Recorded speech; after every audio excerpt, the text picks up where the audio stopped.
Hello and welcome to this forum on using Zoom for candidate forums. I'm Karen Price. I'll start us off. First of all, I want to let you know that I am not an expert, but I have done several webinars. I even used Zoom prior to the pandemic for webinars for LWVMA. But there's still a lot I don't know. What I'm telling you today is what I recommend based on my experience. There may be other or better ways to do some of the things I am presenting. And you're welcome to tell me if you have a better way. There is a lot more I could cover, but at some point you need to look at the Zoom support information, try things out, and feel comfortable. So let's get started. The webinar, this training will be in 3 parts, starting with Zoom basics, then some forum considerations, and I'll finish with a step-by-step guide to preparing a candidate forum using Zoom webinar. First of all, these 2 terms are very important that you understand the difference. Not all Zooms are the same. A Zoom meeting is where there's only one type of participant plus the host and the co-hosts. In a Zoom webinar, there are 2 types of participants, panelists and attendees. The panelists are the host, the co-host, the candidates, the moderator, the timekeeper, and the question sorter. The attendees are the audience who have signed on to watch the forum live.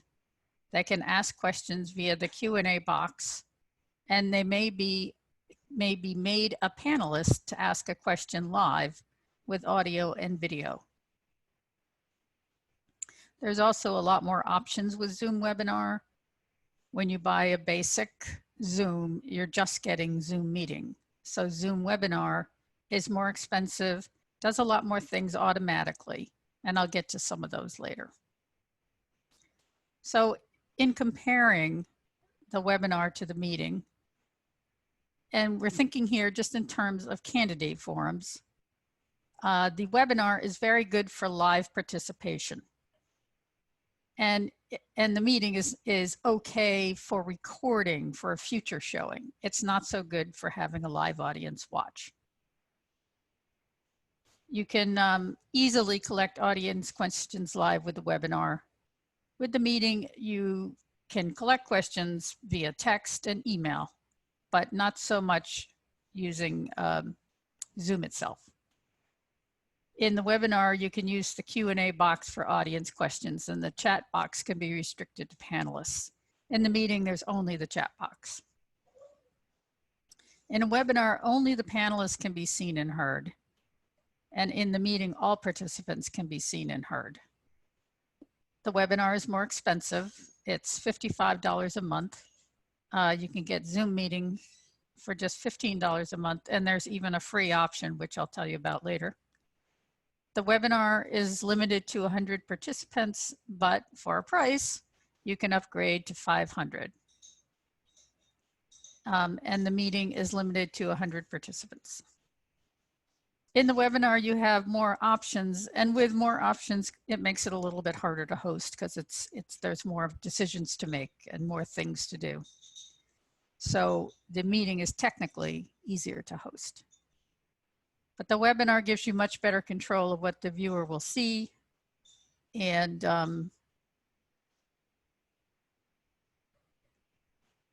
you don't have to require a registration with the webinar, but you can. And that's the usual. And in the meeting, you can also require registration or just have a link. Zoom Rooms is also available in meeting. This is a type of it's called Zoom Rooms, but it's a breakout room capability. And it's also important to remember that in a webinar, if there's registration, everybody gets an email with a unique registration link for panelists and attendees.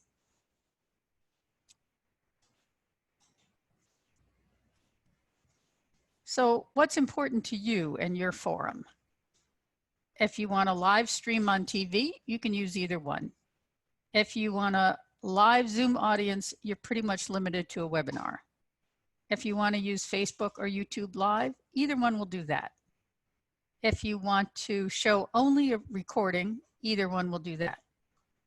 If you want to have audience questions during the forum in Zoom, then you need the webinar. If you want to use the LWV countdown clocks, either one. Gallery view and speaker view is available in either one. Screen sharing is available in either one. And I should add, you can make a recording with either one.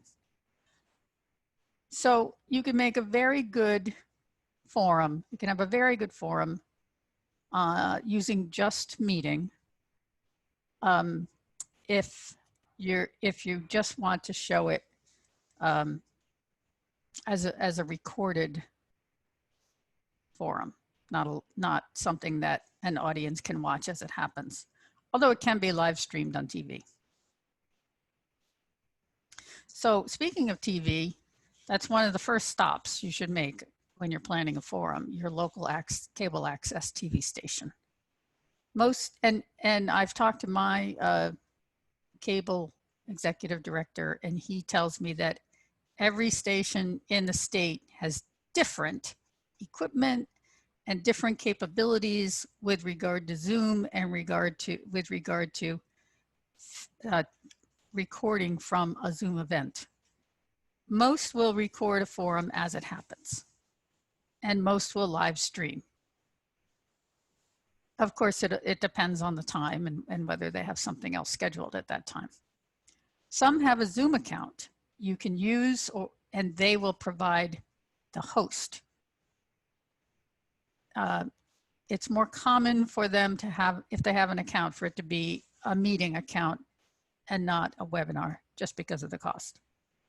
Most will share with other cable stations upon request. Most will post on their websites and give LWV a link to post on your website and social media.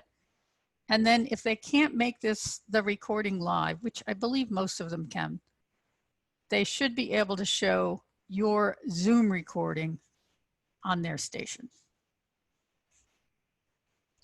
So what makes up the forum staff? These are the people that you need either in the background or up front on the league side. You need a host. The host logs into Zoom to start the meeting or the webinar and has control over all options. The host may be a TV station person if the Zoom is owned by the station. Co-host is assigned by the host, has the same controls, takes over if you lose the host. It's not required you have a co-host, but highly recommended. The moderator is very similar to a moderator in a live forum. They ask questions, and in general, they should not be assigned any other jobs. The timekeeper is the one who runs the countdown clocks, which I'm going to get into next. And that could be the co-host. But generally, the timekeeper shouldn't have too many other tasks either, especially once the questions start. The question sorter reads the questions in the Q&A box and passes on selected questions for the moderator to ask via chat, and that's only available in webinar.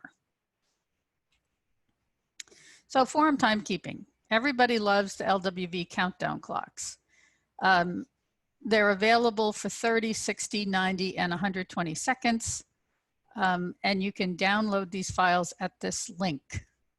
It's a Google Drive they're actually video files, movie files.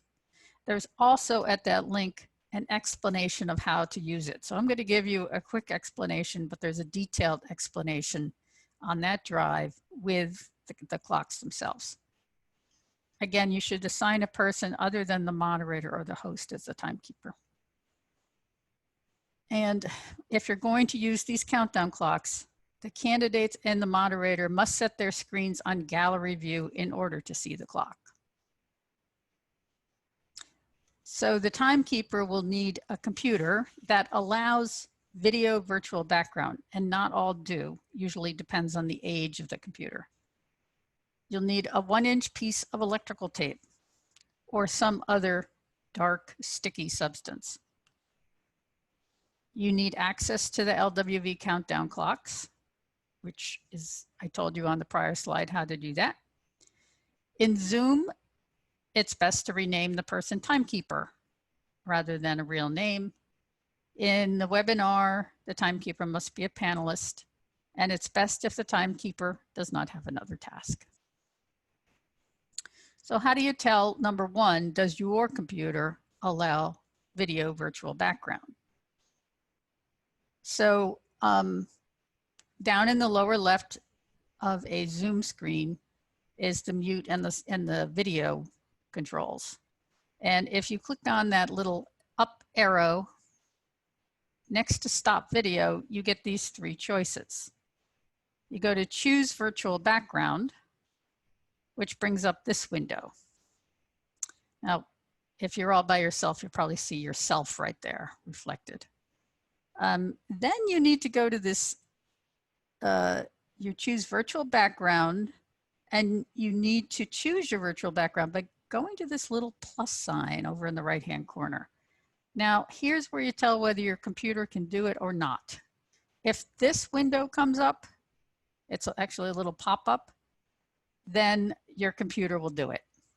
If it goes right to a browsing screen, then you can only do images. So let's assume that you do have that, and then you choose add video, and then you put the video, the movies, whichever ones you need, 60 seconds, 30 seconds, etc.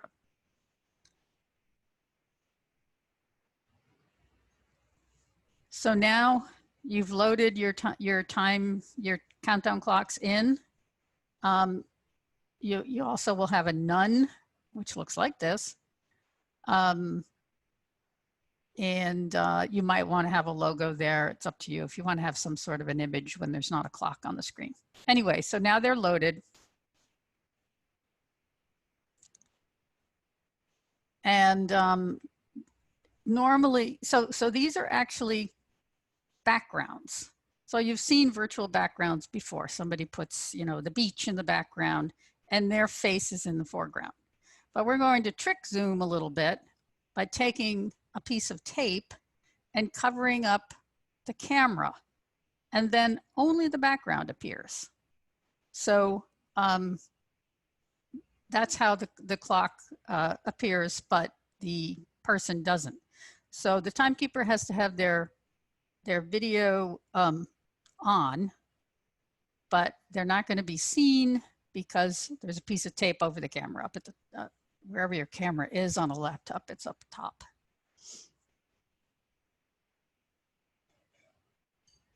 So before I go on, I'll just say, go to that Google Drive, find the file that tells you exactly how to do that, download the movie files, and practice. So now I want to talk a little bit about gallery view versus speaker view. For both Zoom meeting and Zoom webinar, what panelists, the audience, the TV, and the Zoom recording see and show are often different. So what you're seeing while you're actually doing the forum is a little different from what the audience sees, perhaps, and a little different from what the recording creates. The participants control what is seen on their own screen. In the upper right-hand corner, you see it says either gallery view or it says speaker view, and to change it, you just click on it. One or the other. Only one appears at a time. The candidates and the moderator, as I said, must be on gallery view to see the countdown clock. The host and the co-host can choose gallery view or speaker view. So gallery view is everybody appears in a little box. Speaker view is only the person speaking shows up and takes up the full screen. So for a Zoom meeting, each participant controls, as I said, upper right corner. Candidates and the moderator must be on gallery view. Cable TV will capture the view that the cable TV participant selects. And they might even go back and forth during the event. So sometimes both candidates are showing and sometimes the speaker is showing.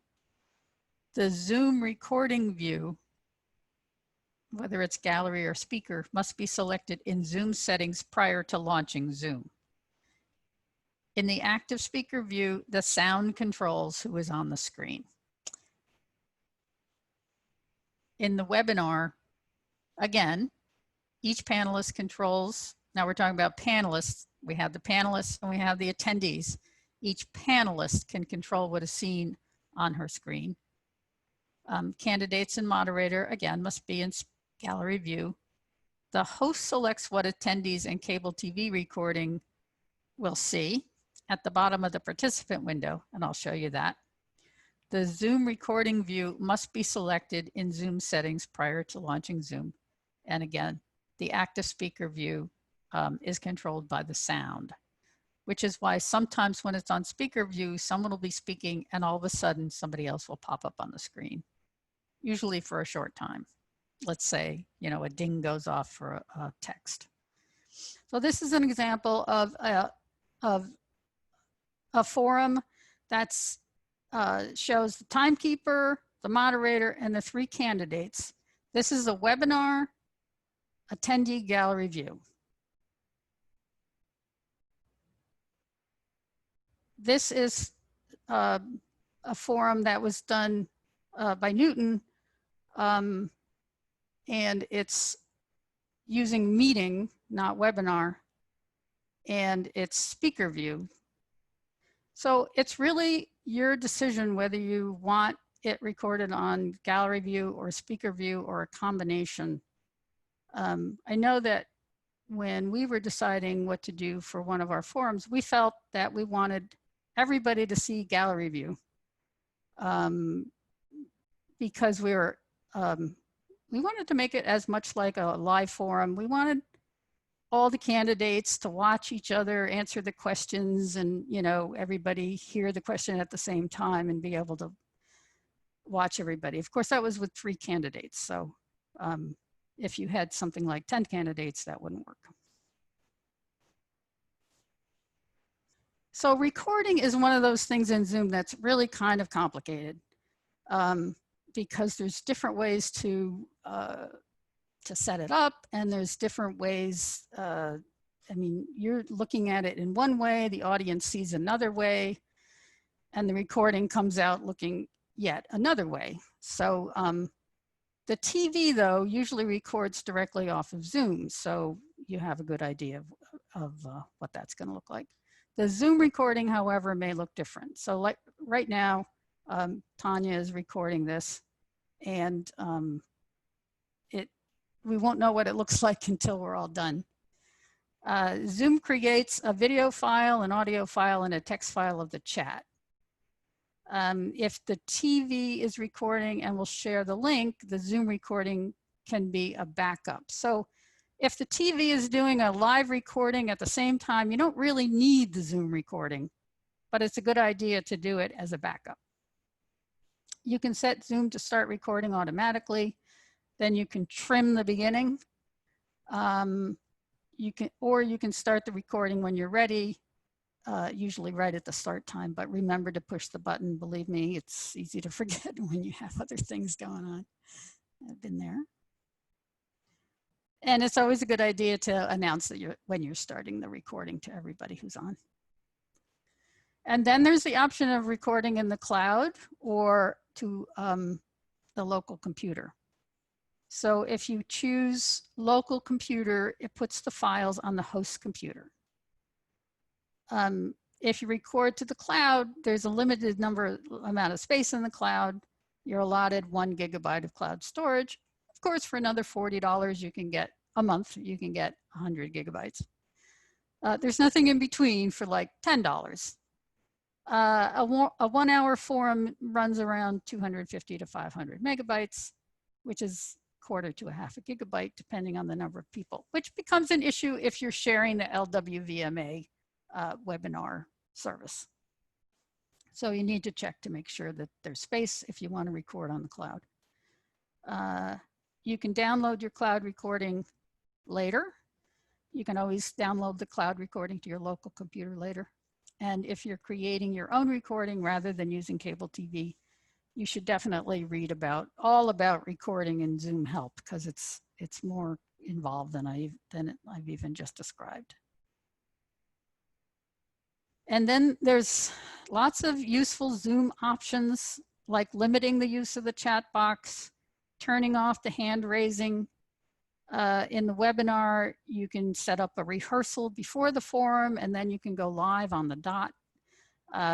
You can use the Q&A box for Zoom audience questions. You can auto send reminder emails. And in a while, in the third part of our show, I'll give you details on how to do a setup. I just wanted to mention the setup for a webinar. So I wanted to mention here, you can limit the chat Zoom meeting to the options listed here. You can have the attendees be able to chat with no one, the host only, everyone publicly, and everyone publicly and privately. So you choose one of those. Chatting, though, in a forum I find very distracting for everyone. So I would suggest, if you're doing if you're using Meeting for your forum, using host only. Now you're probably going to have limited people on there anyway, so it doesn't matter that much. But if you have more than your staff and your candidates, you should probably say host only. So that allows attendees to chat with the host and prevents the chat box from showing a message to everyone when it goes through. I would also suggest that you obtain, if you're just getting started, you can obtain Zoom for free. And even though it's very limiting in what you can do, you can at least get in there and look at it and try some things out. You can also, so first of all, you can obtain, I'm on the wrong slide. This is how you can obtain Zoom. From LWVMA, contact Bryn Gorman at that address. You can use the Zoom meeting account or the Zoom webinar account for up to 500 participants. You can purchase Zoom meeting, pro account. There's a free account, which I'll talk about on the next slide. And as we said before, it's $14.99 a month. But if you get a whole year, it's $149.90. So you get 2 months free, actually. You can purchase Zoom meeting with the webinar add-on for, that's the $55 I spoke of earlier, $14.99 plus 40. And then if you want to go to 500 participants, it's a lot more expensive. So instead of the $140 plus $14.99, you can get from LWVMA the webinar 500.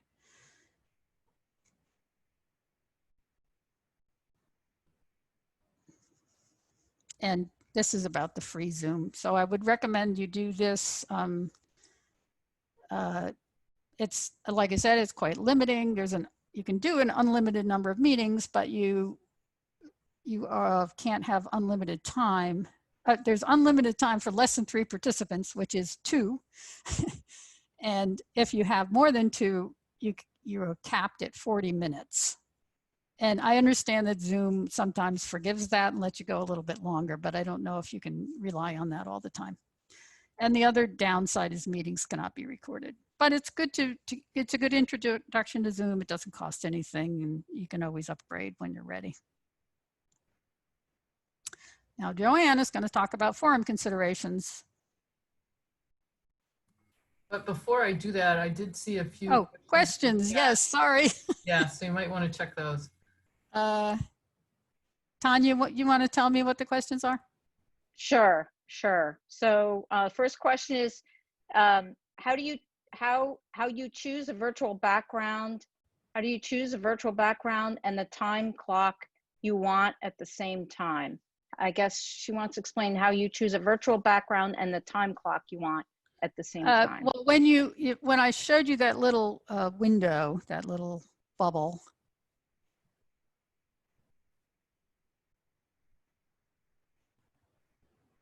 oh, did I go by it? I did. Sorry. Here it is. Here. When you say add video, it then goes to your computer browser. And you just find the files, which are MOV files, and you load them in at that point. Okay. Next question, is the timer a dedicated screen that is the timekeeper's screen? See that?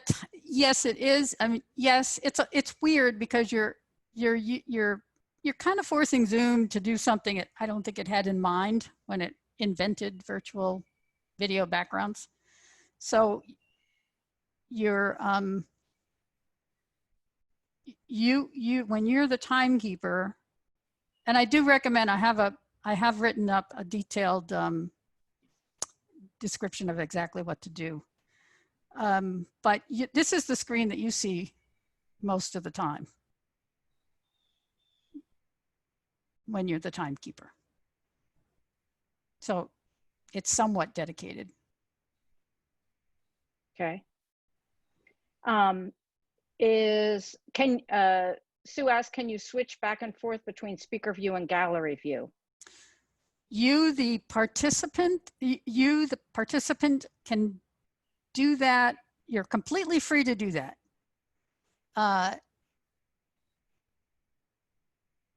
I don't recommend, if you're a candidate or the moderator, I don't recommend doing that during the questioning period because you really need to keep an eye on the clock. Mm-hmm. But you have the ability to change back and forth anytime you want. And that only controls what you see. It doesn't control what the audience sees. Mm-hmm. And sometimes the candidates forget that and they think what they're seeing is actually what the audience is seeing. And that's not always the case. Yeah. Okay. Especially if the audience is seeing a speaker view. Mm-hmm. Is there an extra cost to having a co-host in a Zoom webinar, or is it simply an option the host has at any time? It's just an option. Yeah, it's a free option. Yeah, no cost. What is the downside? And you can have more than one. Yes, right. Okay. What is the downside to having the cable company handle the setup, etc.? Is there any downside? There might be. If the only downside is if, again, control. So you're sharing control with them. They, if it's a webinar, they enter all the information to make sure the candidates get their links and things like that. And,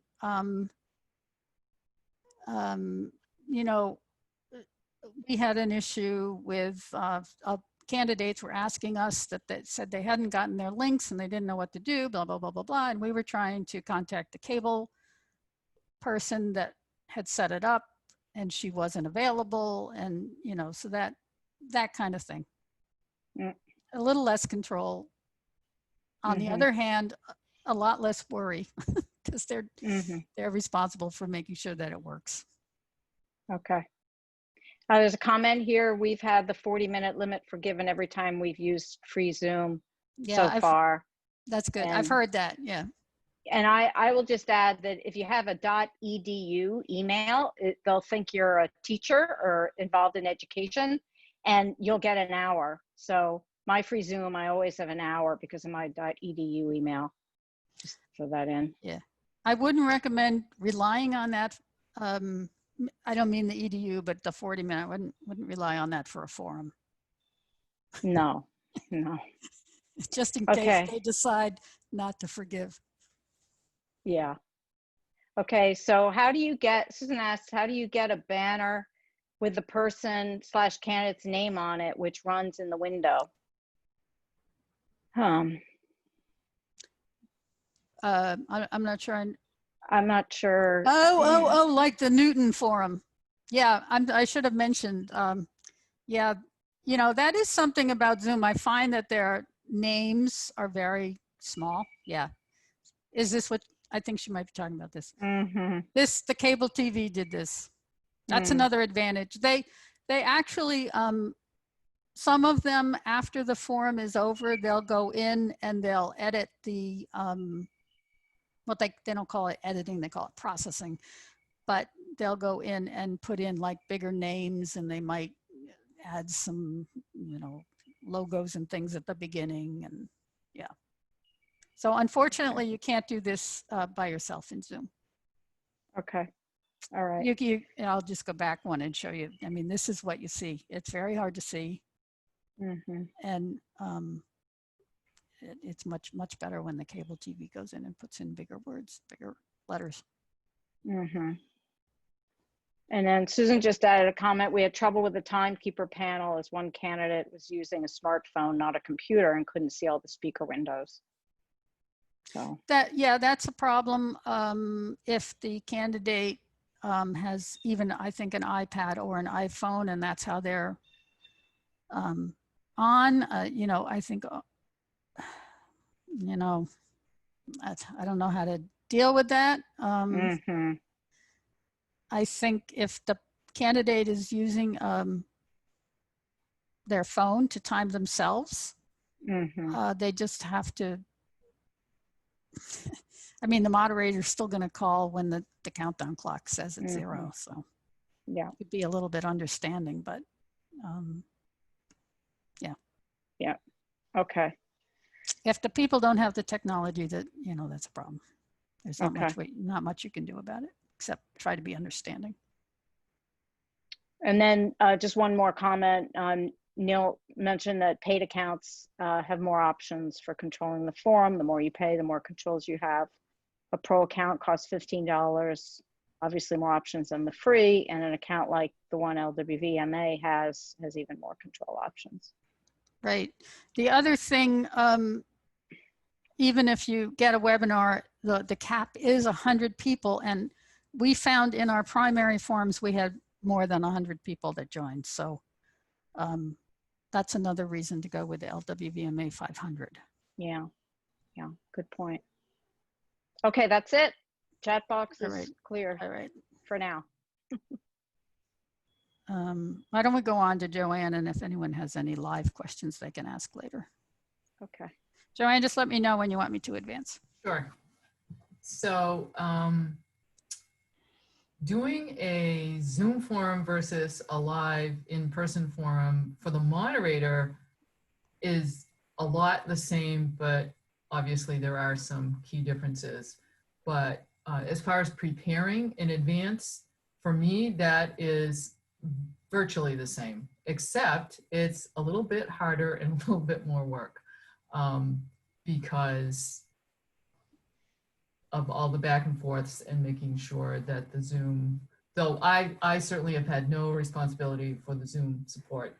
The other folks who I've done forums with have taken care of that, which is as it should be because they would be reserving the hall.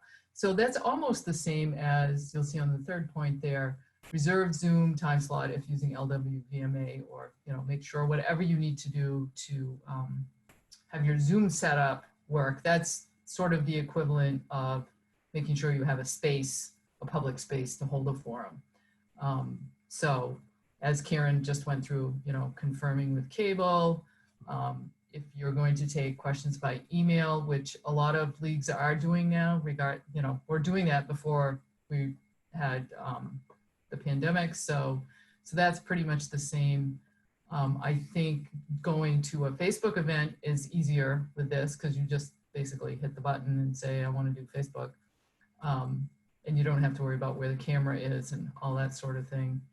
And then also press announcements and letting the media know, same as you would do in the past. So that is preparing almost the same. Next slide. The detailed communication is, once again, almost the same, but as Karen was just pointing out, if folks don't have The technology, that's a problem. But for the most part, I think people are okay getting in and participating completely. But just the same as you would in the past, you're going to determine your format and time limits, how much for opening statement, closing, questions, all of that, what the ground rules will be. Though with Zoom, it is, I would say, when I had the first time somebody asked me to do a rehearsal, I'm like, are you kidding me? But it was actually, I'm glad I did it. It worked out to be time well spent. So that is an added thing for the moderator and the organizers to set a time to have a rehearsal. And I would recommend, particularly if it's people you haven't worked with before, candidates you haven't worked with before, for the lead group to get yourself, and whoever is from cable, if that's necessary, to do rehearsal and making sure everybody knows which controls they're using, what their job is and how to do it, and maybe have a couple of folks just pretend to be candidates so you can run through a little bit of the process to make sure that everything works. Obviously using mute, the backgrounds and the question sorters too. Yes, if you're doing questions from the audience or from people sending in live, have question sorters there. What was I gonna say? Oh, backgrounds. Actually, I have a note on that later, but I'll say it right now, is one of the things you can catch on rehearsal is making sure that the candidates don't have campaign materials behind them, or as hats or buttons or whatever, just like you wouldn't in a hall at a regular league forum. Just ask them to take their campaign signs and not wear hats and stuff like that. And so far, people have been fine with that. Next slide, Karen. So in the script for the moderator, which standard stuff, I think it's a good idea to give the date of the recording. So if anything should happen after your forum that has bearing on the election, people will know that this happened before that and it wasn't ignored, that, you know, they have a timestamp on that. Obviously ask the audience to forgive technical problems, because we've discovered all sorts of things might happen, and just remind the candidates to mute and sometimes unmute, because when you start seeing somebody's mouth go but you can't hear them, and don't hold that time against them. At least I try not to, if they forgot to unmute themselves. Prepare the questions in question grid, which I always do ahead of time. We did do a forum with 11 candidates for the 4th congressional. That definitely required a grid, and the questions ahead of time all dropped into place. Just take as many things off your plate as possible in the preparation, so that when you're doing it, you don't have to fumble around and stuff. Host prepare a list of actions to take. Yeah, that's something that the host would do. It's like a laundry list of things, like, you know, turn on this, turn off that. And when I get to the setup at the end, you'll see how many different things there are. Okay. And then of course you'll have the opening and closing slides with what contest it is, when voting, you know, when you can vote, when you need to register by, all those sorts of things that we would normally have, and of course acknowledging the cable and any other organizations that are participating. Next, yes, practice make. So the Zoom, making sure, as we've said before, that people who are running the Zoom part of it know all of the settings and actions. Do a setup as if it's a real thing. Do it with league members first. Recording it can be helpful to see what it looks like and see if any adjustments need to be made. That can be done either with the moderator or without, depends on how comfortable and how new you are to it. You might want to do it without the moderator first, if this is your first round of doing it. But if you've done it a few times, you might cut that step out and just have the moderator come for that one. And then practice with the candidates. So with that 11-person field, we did have rehearsal several days before. And that was very helpful because that let me understand like how they speak, what they're speaking, you know, are they fast talkers? Are they slow talkers? Are they likely to be the type that's going to go overtime? So I'll know who I have to be on the alert for. If you're only doing it with a couple of candidates, you might just do it half an hour before, just to make sure that everything is okay and that people are comfortable and that they know how to do all the things that they need to do. The other thing is help the candidates, because it's hard to see yourself what it looks like. So maybe like I have a window behind me, but I'm trying to keep that not as, if I was a candidate running for Congress, I would not be in this room. I would be somewhere else because I wouldn't want that behind me, and to make sure that any materials they have visible. Hopefully they're not going to have dogs and kids running around, but that could happen and there's nothing you can do about that. And also to like see if there's any lighting adjustments that will help that look better. Okay, next on muting and unmuting. So the host, as Karen has said, the host can mute a participant.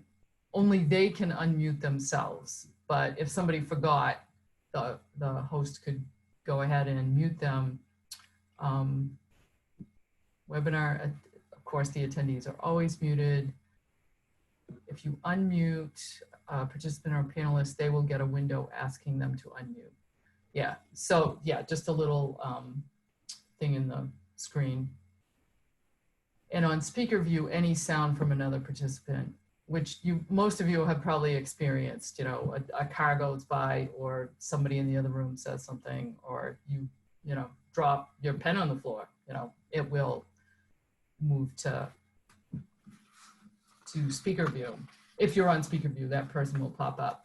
And oh, one of the technical difficulties I did want to mention, when I did that 11-person one, I got booted out for about 10 seconds. It wasn't even the duration of an answer, but when we came back, all the people were in different places.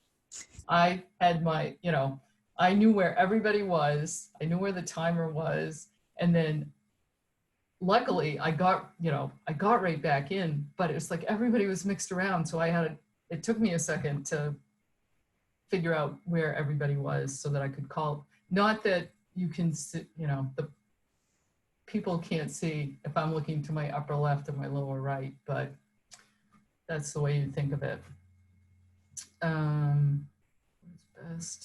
Best to keep everyone on mute, just like we're doing now.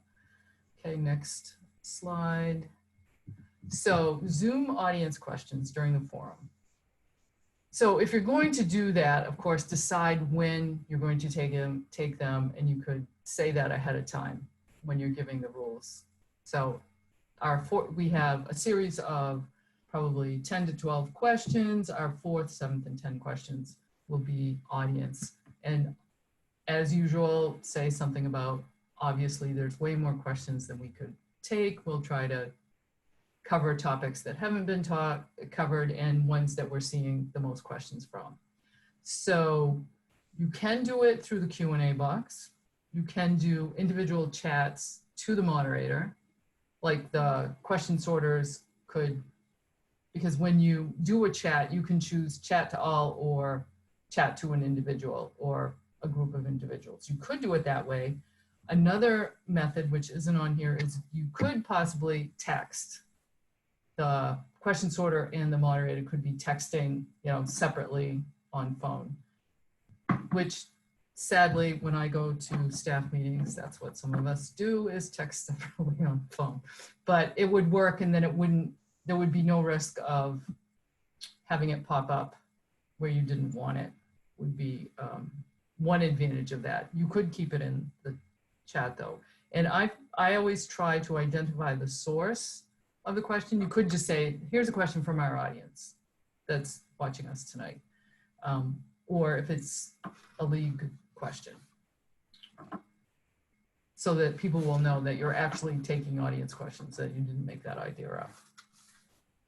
I think that's good on questions. And then finally, help the candidates look good. So that is definitely a value of having the rehearsal, is you want to make sure that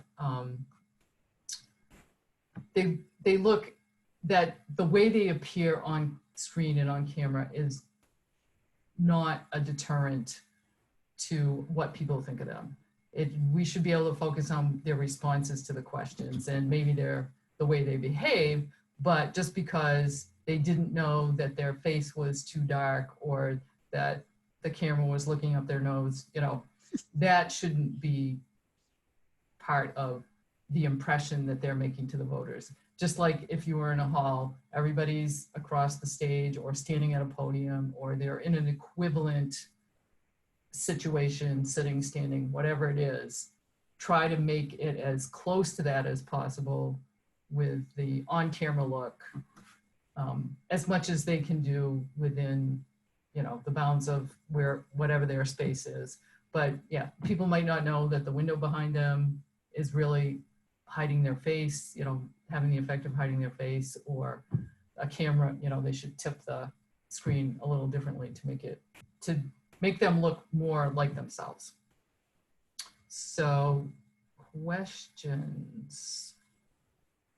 Predetermined time. So I would, just a suggestion that if you're taking questions from the audience, like if you're doing the webinar and you're taking questions live, or it's live and people can see it and they're sending in questions, you could say, we'll have time for about 3 questions, and it'll probably be you could say which ones, or you could say we'll do them all at the end, or you could just say, now here's a question from the audience. But if you give the spacing of it, people will have time to generate their questions, because we can't go around and collect their cards. So here's a way to keep the questions coming.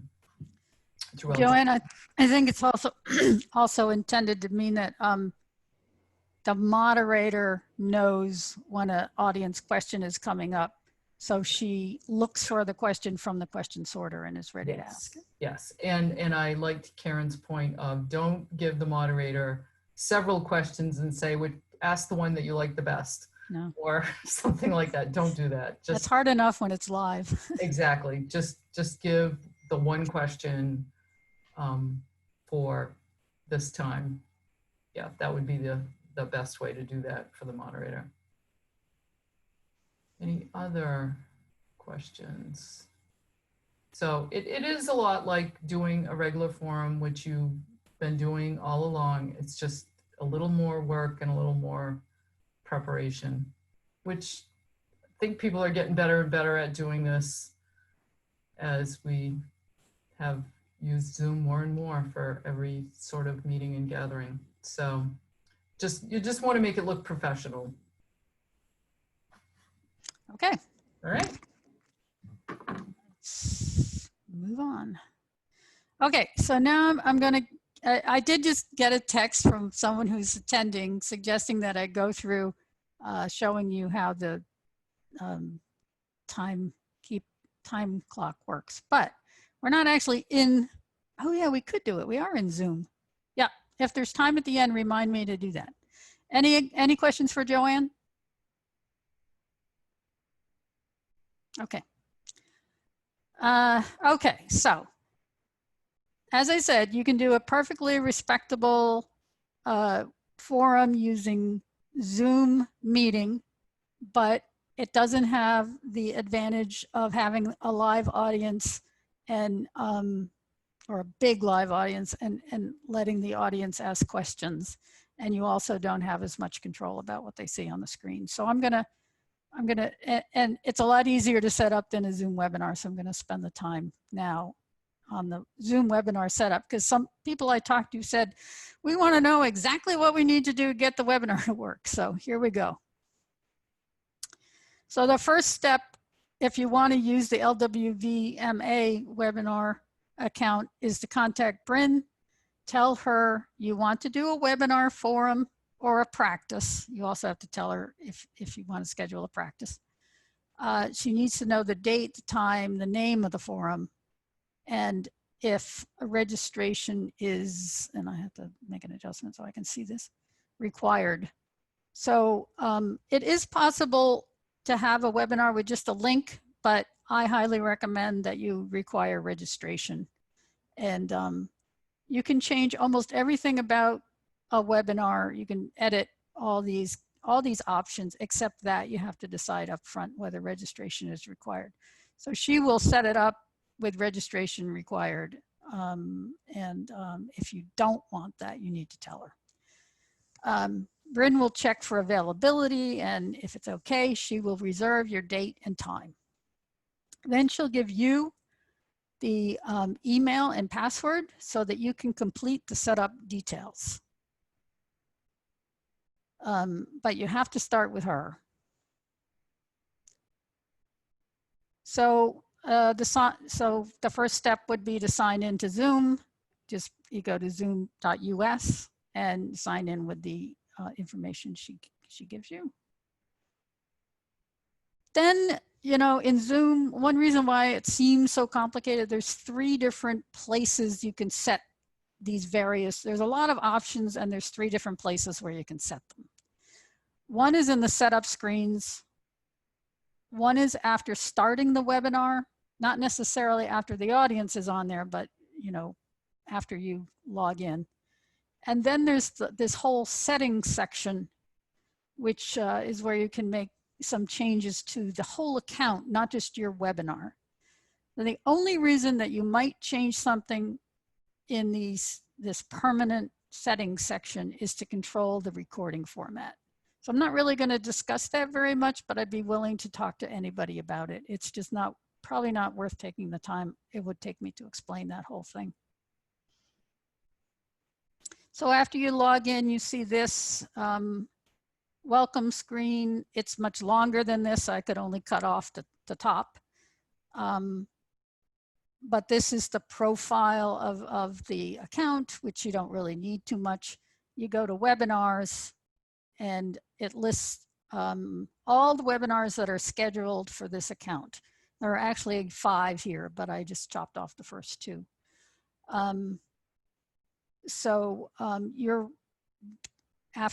If Bryn has sent you the password, then she's definitely set up the webinar.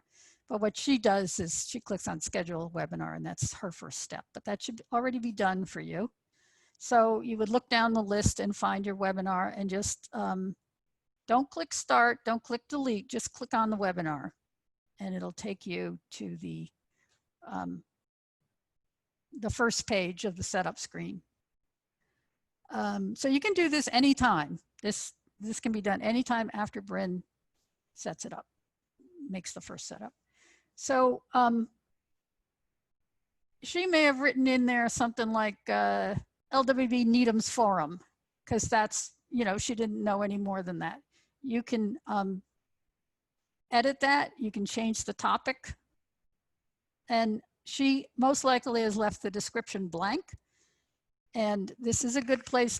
It's good to fill in the description, because that's what, when somebody registers, that's what they see on the registration screen. They see the topic and the description. So you want to make that a good short description. She's already put in the time, and the ID is assigned, and this doesn't matter too much with a webinar. It's okay to have them both on. It's something you're supposed to be careful of in a Zoom meeting, though, because of people getting on that don't belong. Lower down on that same screen, there are these options: Q&A, enable practice, only authenticated using blah, blah, blah. These are what I recommend checking. Q&A, so that you can use the Q&A box to ask the questions. I think it's It's much easier for the question sorter to use just one thing, and that would be the Q&A box rather than, and save the chat to communicate between the hosts and the panelists. Enable practice session is a very good idea. That gives you any amount of time you want. You can start the forum an hour ahead of time, provided there's nobody else on there. And you'd be in practice mode until you click broadcast, and then it starts and the audience comes in and everything else starts. I don't actually know what this means, so I don't usually check it. Automatically record the webinar. I usually go ahead and check that because as soon as you click that broadcast button, like I said, everything starts, the audience comes in, the recording starts. It's just one less thing you have to remember, but you don't have to do it. And I usually record in the cloud because I like what I get out of that better than on a local computer. Plus it takes up a lot of space on the computer, but you have to be cautious about that, which I'll get into later. Q&A versus chat. So those, just to go over those options that were just on there. Q&A is specifically designed for asking a speaker questions. The downside of chat is that it pops up on the screen and a candidate might be giving an answer to a question and everybody, oh, there's a chat, let's read that. You know, the Q&A just shows a red dot, and you can tell candidates to ignore the red dot on the Q&A box because don't be distracted by that. And you can also control who can see the Q&A. This is what it looks like to be in the practice session. This is across the top of the screen. It tells you that you're in practice mode. So if you've selected that option, when the host starts the Zoom webinar, you'll be in practice mode until you click broadcast. You can, as I said, you can start practice mode anytime. Once you click broadcast, the audience comes in and it starts the recording if you chose that. Warning though, you can only use practice mode once. So you don't want to, you know, like the day before, you don't want to, oh, well, let's see how this works. Let me just start the webinar. If you do that, then you've used up your practice mode.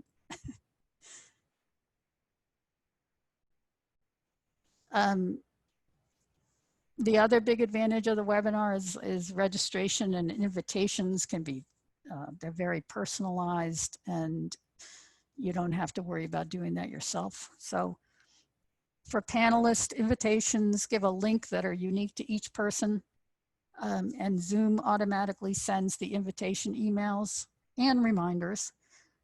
For attendees, they join by registering in advance. Usually, as I said before, it's not required, but it's recommended. You can customize the name and the email address for the emails to the panelists and attendees. And Zoom can send reminders to panelists and attendees, which is great. So we're still on the same screen way down at the bottom. There's this section with these 5 headings or 6 headings across the top. And we're not going to worry about branding or polls and survey, but we are interested in the others. So this is the invitation page. You have to invite the panelists. Oh, that's on the next screen. The registration link is very important. That's what you're going to send out to people who want to register, although I will recommend that you convert it to a bit.ly so it's not so long. And then these options close registration after the event date. I don't know why you wouldn't want to do that, but I always check that. Allow attendees to join from multiple devices. Just seems like a good idea. And then manage attendees. Here's where you can download a CSV to see who all is registered. We only have 1 so far. And you can I always automatically approve the registrations for an open forum. So the next thing is the panelist window, which I'll show you in a minute. That's where you enter the names you want them to, as you want them to appear in Zoom. And usually it's as they're on the ballot. So that doesn't have to be. Sometimes candidates might ask you to use something else. Make sure emails are correct and the preferred email address, not, you know, make sure the candidate knows where that, make sure the candidate reads the email address that you're using. Use names like Timekeeper and Question Sorter, candidate name with an R or a D next to or an I, and then like Vanna White, comma, moderator. Names can be changed live, but it's easier to get them right when you have the time to do it. So this is what the panelist window looks like. And this is a little bit tedious if you have 11 candidates or 11 candidates and 5 staff, but you only need to do it once. So just be very careful to get the email is more important than the name, but be very careful. You got to cut and paste these in or type them in. Just be really careful. And you can go on and on. Whoops, I didn't know that worked. You can go on and on down the line and have, I don't know how many, but I've had as many as 25. And then as soon as you save it, if this thing on the left is checked, everybody immediately gets an email. So that's fine the first time, but you might want to add somebody later or change somebody. And if you add somebody later, it'll just send that to the newly added one. You can delete somebody if they've, decided not to participate, etc. Email settings. So this is very important. By default, this is going to say email contact Bryn Gorman, B Gorman at lwvma.org. But that means that she'll get all the emails about this forum, and you don't want that. So you definitely want to change that. I've already changed it. You just click on edit and you can change it to whatever you want, probably League of Women Voters of something, and an email address. It should be the email address of the person, of the host if possible.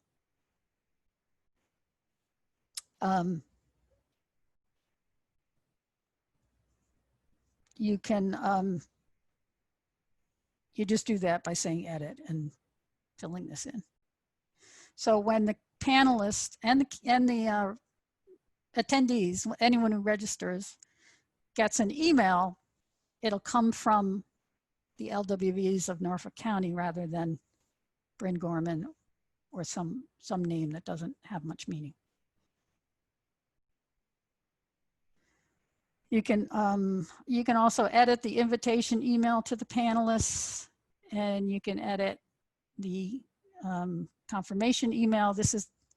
They're similar, so I just showed one, but anywhere where there's an open box, you can add things yourself.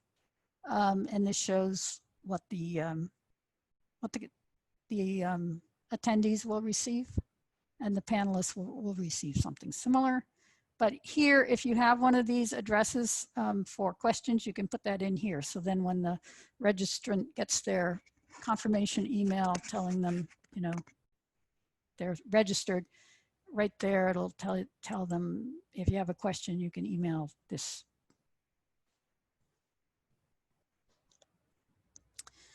And you can also indicate if you want reminders sent automatically. And this is great because you don't have to worry about it on the next screen. So by default, these are all going to be unchecked. So you have to go in and check, I want it sent. I always check all 3 because you can't remind people too much for these things. So these are the 3 options. And then if you want, it'll also automatically email everyone who registered as an attendee, who actually attended, and it'll email everybody who registered but didn't attend, and you can send them the link to the forum. You can do this after, quite a while afterwards when there's things. This is used, I don't bother with these for this, but for a webinar, on a topic, this is great because people always want to know the link. And actually, you probably should do this, but I figure if they didn't show up. These are the Q&A settings. This is what I recommend. You do allow anonymous questions, and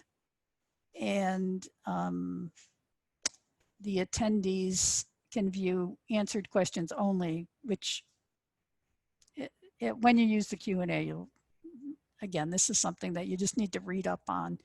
It would take me a long time to explain it, but basically this is minimally interrupting the forum if you check these two things. Like I said, your question shorter should practice using the Q&A box. Whoop.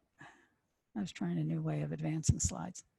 And under more, you don't actually have to do anything here under more. It just says if you want to live stream, these are your options. But if you want to use any of these live stream settings, you should read the help files for details. You don't actually have to come to this place and click on more.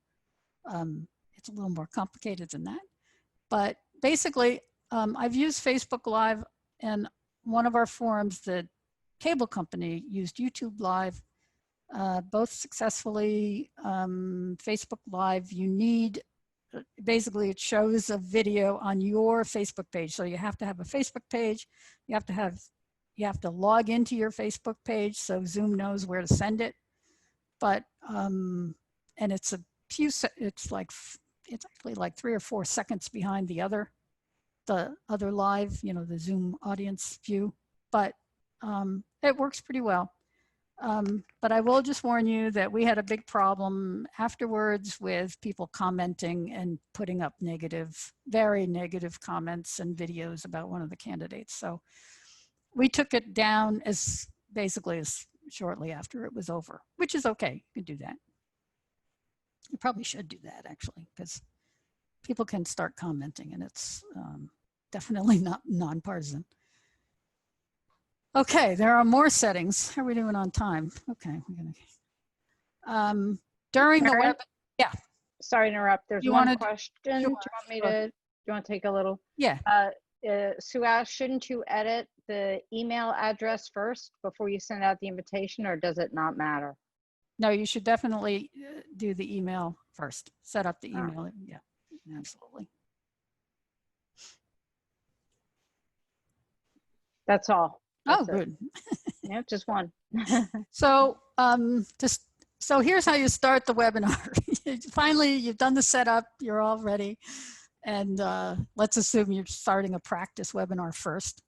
So you want to have, if you're doing a practice, you want to have everything the same as the live one, all the settings the same.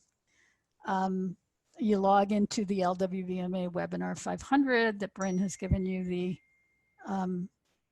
information on, and you find your webinar in the list and you click the start button.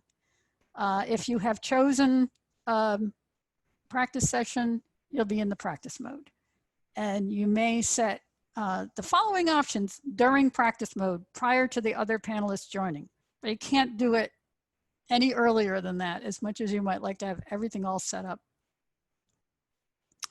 So setting gallery and speaker view in the webinar, you can control what the audience sees. Again, the panelists see what they set their own computer on, but the audience you can control. So this was just a very short participant list because I was by myself. But at the very bottom, you click on more and you see all these options. Oh my God, look at all these things you can do. So the first one I want to talk about is this one, the one at the bottom. If you look carefully, it says set video layout for attendees. So here you can say active speaker view, and it doesn't matter what the attendee does with their own computer. They're going to see the active speaker view, or they're going to see gallery view, or follow the host view, which means whatever the host is doing, that's what the audience sees. I can't imagine doing that because you just have so many other things to remember to do. But anyway, if you're really good at this, you can switch back and forth. Like you can start out with the candidates on gallery view, and then when one is talking, you can switch to speaker view, and you can keep doing that. I don't recommend that until you're pretty good at it, at doing everything else. But so here are my Karen's suggested settings. It's very important to say allow participants to unmute themselves and allow participants to rename. Well, that's less important, but people aren't going to try to rename. These are the panelists. You don't want them. And allow panelists to start their video. That's also important, because if for some reason they turn their video off, you want them to be able to turn it back on. And then what we just talked about, I would suggest doing one or the other, whatever you prefer the audience see.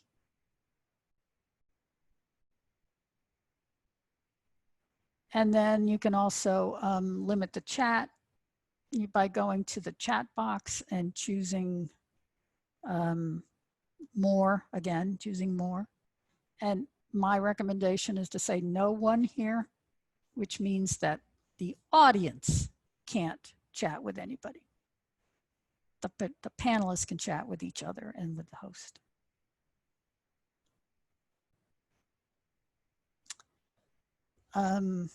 Screen share controls, the only thing to watch out there, if you're going to do like an opening and a closing slide, be careful not to make sure it's not only the host who can share, because you may have assigned that. If I were the host, I would assign the screen sharing to somebody else, because it's one less thing the host has to do. So just make sure all participants can do it.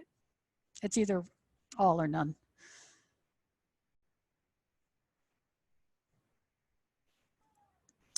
And just talking a little bit about screen sharing, these are just examples of an opening and a closing slide that you might do. The big advantage of having an opening slide is when you start the forum, that slide is up there and you're not, looking at people on a screen who may not quite be organized and ready to go. You can give your opening remarks while this is showing, and then go right into the forum. The one on the right is a closing slide, and this is what we've done for our forums is to just put up there the deadlines for the election, and reminding people that they can use Vote 411. You can also control individual panelists, the host. When I say you, I mean the host. So this is a panelist, Carrie Catt, and you can chat with her. You can stop her video. You can make her the host. You can make her the co-host. You can allow record. I wouldn't do that.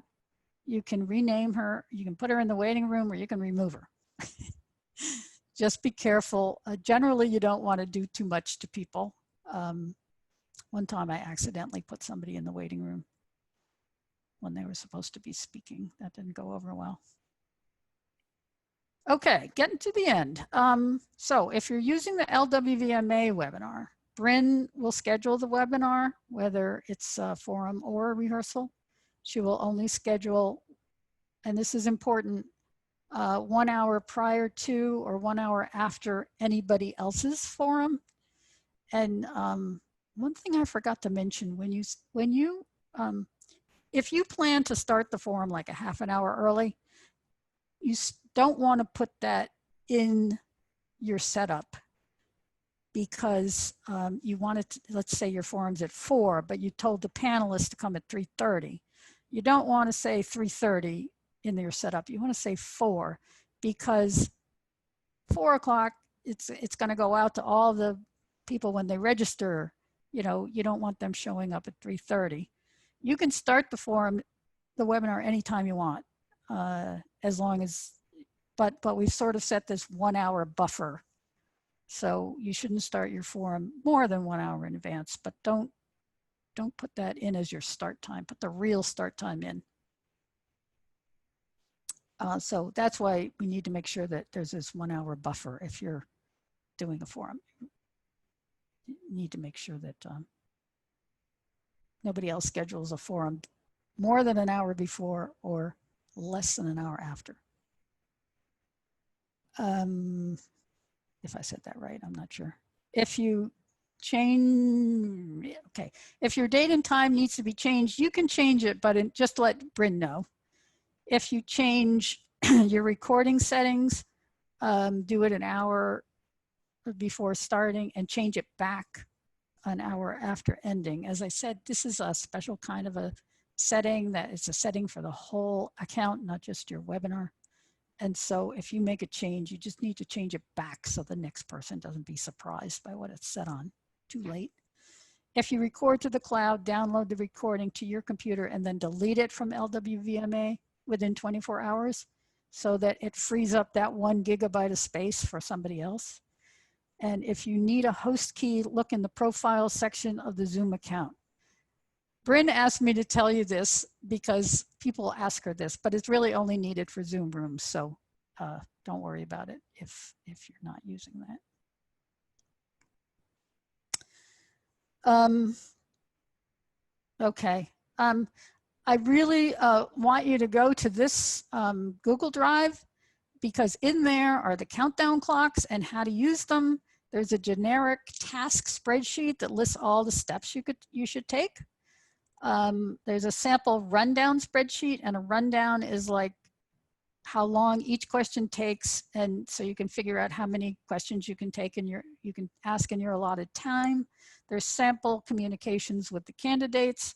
There's sample press releases, flyers, opening and closing slides. There's a generic script, and there's a generic Zoom action list. So there's a lot of samples in there, and I spent a time putting it in an organized way that I hope would be useful to you. We don't have time to go there right now, but please go there when you can.